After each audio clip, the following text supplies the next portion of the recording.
you get close to it. It's almost like a powder. Ground mass is very fine. I'm going to step off the limb. That's one small step for man.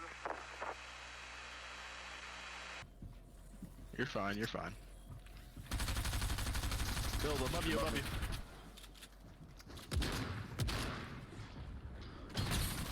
Uh-oh, uh-oh, uh-oh. Let's go, baby. Oh my god! Wait, what happened? One giant leap for mankind. Oh, that looks beautiful from here, Neil. It has a stark beauty all its own. It's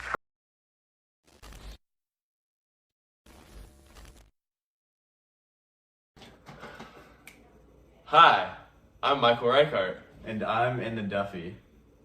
Have you ever been on a road trip? Obviously.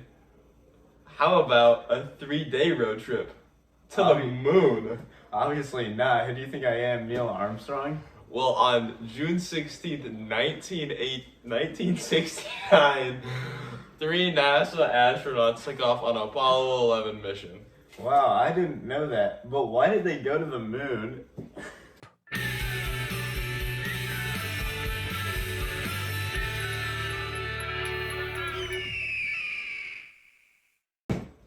It all started with World War II and the rise of 2 of the world's superpowers. Let me guess, the Soviet Union and the United States? Yeah, actually. How'd you know that? Because who doesn't know about the Cold War and the battle between communism and capitalism?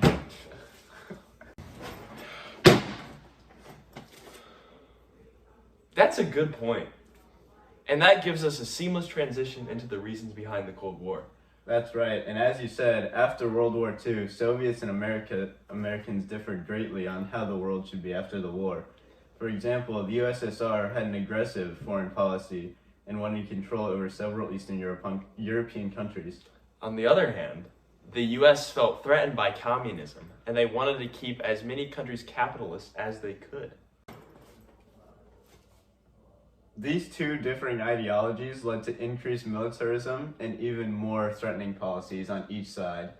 Tensions rose and fell, but with the nuclear threat, both sides were wary of pressing the other too far.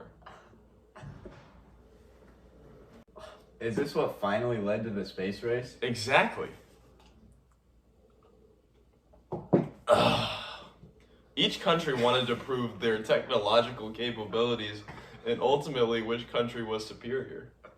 When did the space race actually start, though? It officially started in 1955, when each country said they were going to launch artificial satellites. But it really started when the Soviets launched.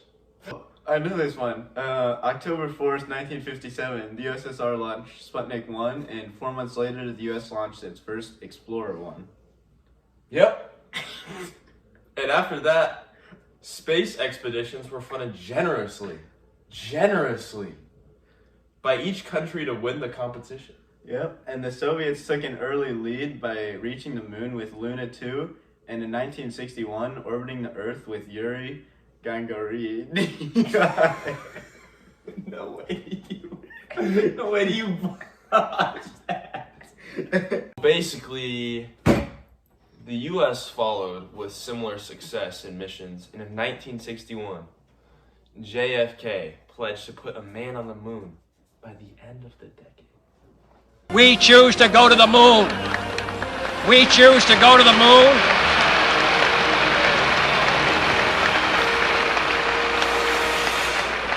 We choose to go to the moon. Wow, I couldn't have said it any better. Unfortunately, the US had a rocky start.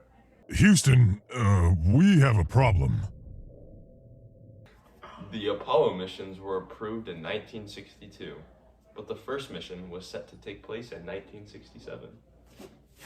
The mission ended disastrously, with the cabin burning up before takeoff, taking the lives of 3 crew members. This didn't stop US ambition, because on June 20th, 1969, Apollo 11 crew successfully landed on the moon, winning the space race for the United States. The moon landing was fake, right? Yeah, we just made this all up for the project and for the good grade.